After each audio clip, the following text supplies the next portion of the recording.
Continuamos con vos en esta tarde. Está Claudio Mor, presidente de Saeta, acompañándonos en esta jornada. Es mucho lo que tenemos que hablar. Obviamente sé que hace unos días se dio una reunión justamente con la municipalidad y con distintos funcionarios para evacuar, ¿no?, algunas de las consultas que estaban relacionadas obviamente con la ciudad, con la circulación, con las frecuencias, con nuevas paradas y hasta con nuevos servicios según se ha planteado, ¿no? ¿Cómo estás, Claudio? ¿Qué tal? Bienvenido. Hola, Mabel. Buenas tardes. Gracias por la invitación.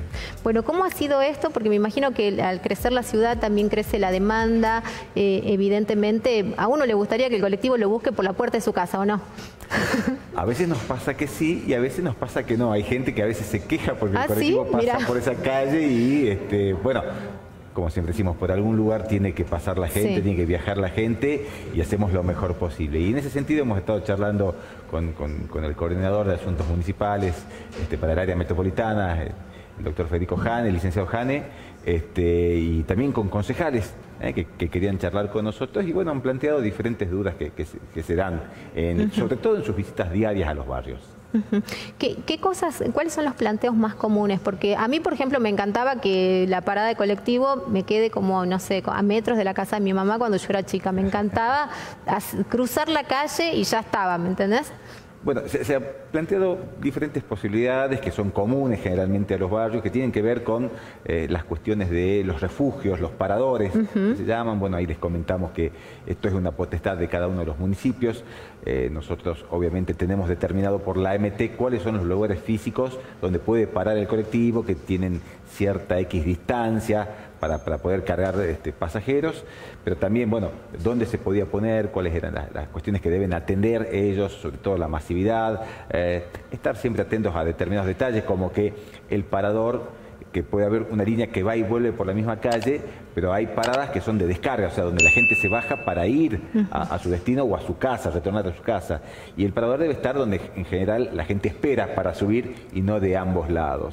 Luego también han planteado algunas inquietudes respecto a recorridos que se van modificando. Algunos recorridos se modifican fundamentalmente, como les contamos, por el estado de las calles, para no malograrlas en demasía. Y son modificaciones provisorias que retornamos con el recorrido habitual cuando la calle es recuperada. Y después la posibilidad de la extensión de algunos recorridos, que eso hoy es un poquito más complejo, porque la verdad que todo el recurso que tenemos, que recibimos, está abocado a mantener el sistema de transporte como está hoy, porque debo decir que desde lo económico está muy complicada la situación, ¿no? Las cosas siguen aumentando, la inflación, aunque desacelerada, se sigue sumando y esto impacta fuerte en toda la estructura de costos del sistema.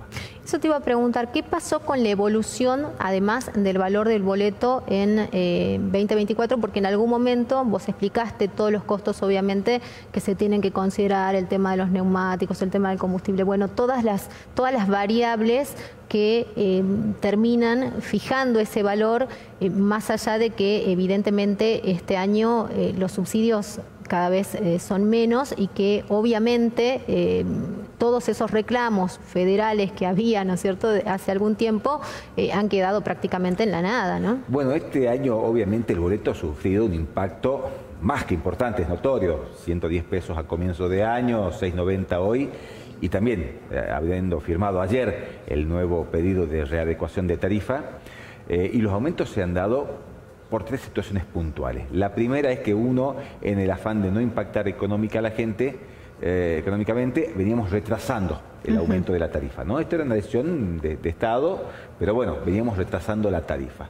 A esto se ha sumado, bueno, una disparada inflacionaria sobre fines del año pasado, comienzos de este año, y eso impacta, como ha impactado en todos los órdenes, también en el transporte. Y a esta segunda situación, sumarle a un cóctel explosivo en términos de precios, la quita de los subsidios por parte de Nación, que si bien esta nueva gestión de gobierno nacional anunciaba que iba a quitar los subsidios en todos los órdenes, para el transporte fue una sorpresa que nos lo quitaron a Salta y a todo el interior del país, pero se los dejaron al AMBA. Claro. Y de hecho, estos días fue noticia Ciudad Autónoma de Buenos Aires y algún sector de la provincia de Buenos Aires, que son los que constituyen el AMBA, porque empezó a discutirse sus subsidios.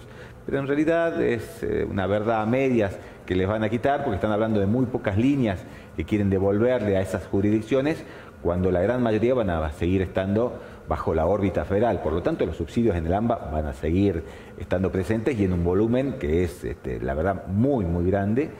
Y esto va en detrimento de los pasajeros, los habitantes del interior del país. Eso ha impactado fuerte y, como te decía recién, se sigue sumando un proceso inflacionario. Nosotros tuvimos que hacer el primer acuerdo del año, que lo firmamos sobre fines de julio, el acuerdo paritario, que genera un incremento en los sueldos del orden del 43%. Por debajo de la inflación, pero era lo que estaba conversado y ya acordado a nivel nacional, y a eso tuvimos que acudir.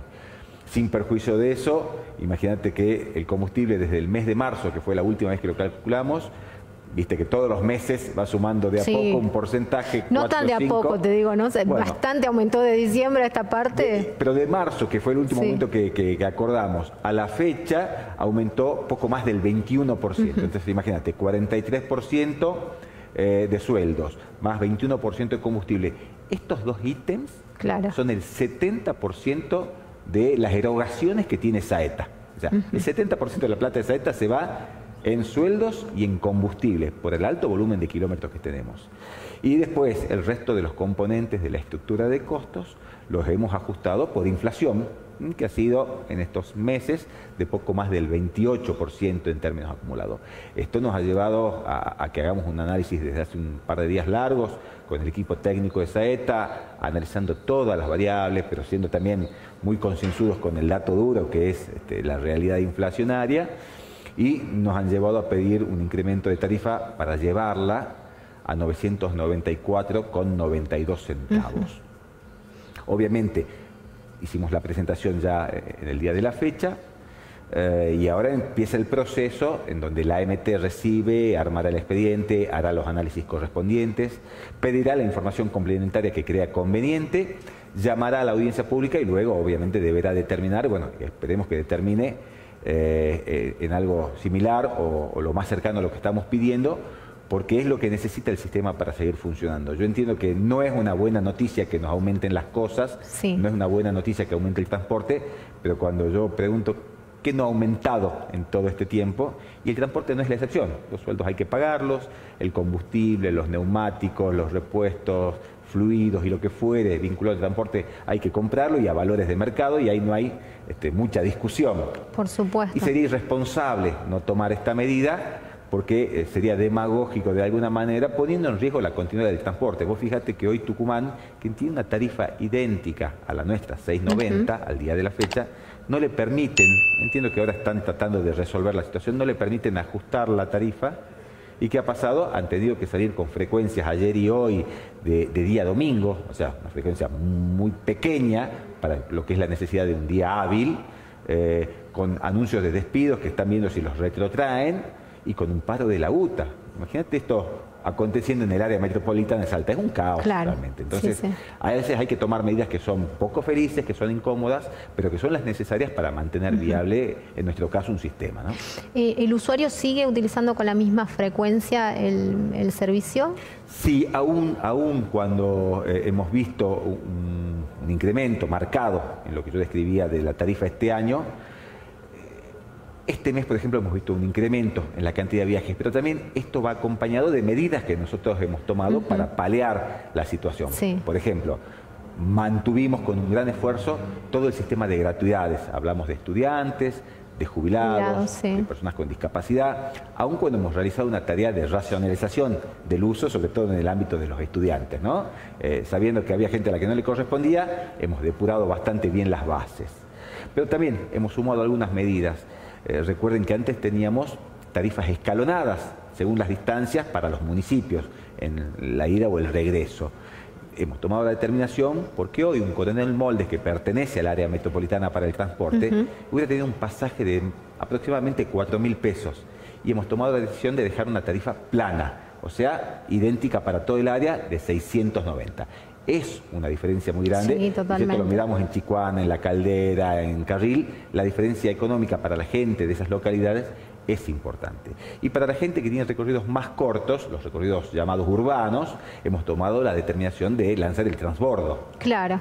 El transbordo que solo en el mes de agosto ha estado en el orden de los 2.600.000 viajes. Mirá. Es un número impresionante de viajes, de segundos viajes que no se pagan. Claro, porque lo tenés que hacer en el margen de un tiempo, no Lo de tenés una que hacer hora. en el margen, en la ventana de una hora, y el que está por sobre la hora es porque ha recorrido una distancia, seguramente tiene que pagar un segundo viaje, pero aún pagando el segundo viaje, y estamos hablando de los diferentes municipios, le es mucho más barato que si hubiera tenido la tarifa real segmentada. Seguro. Así que uno entiende que más allá de las subas de tarifas, beneficios están llegando a prácticamente el 100% de los hogares salteños que usan el colectivo, como digo, con los estudiantes, los jubilados, las personas con discapacidad, los transbordos o la tarifa plana.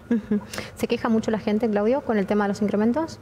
Por el tema de los incrementos y lo natural, la verdad que nosotros chequeamos nuestra radio, nuestros medios, perdón, escuchamos las radios, vemos los canales, que son el mejor termómetro, y está dentro de lo esperado. A nadie nos gusta que nos aumenten nada, pero como digo, el transporte no ha sido la excepción. Cuando hablamos de servicios, ni hablar, luz, gas, agua, el colectivo, pero también cuando vamos a adquirir cualquier producto u otro tipo de servicio. Sí, hay cosas que, por ejemplo, los comestibles te suben todas las semanas, digamos, y no hay novedades en eso, Lo que pasa es que acá obviamente hay determinadas empresas de algunos servicios que pueden identificarse y focalizarse tal vez el reclamo. En el resto, vos sabés que el panadero no tiene la culpa, el carnicero no tiene la culpa, el almacén, pero bueno, es una realidad que, si bien, como digo, desacelera la inflación, pero se sigue sumando. Entonces, esto no escapa a que tengamos que tomar ciertas decisiones. Claudio, muchísimas gracias, como siempre. Por favor, gracias por compartir esta tarde con nosotros. Quédense ahí, ya volvemos, ya viene la columna de Jueves Libres.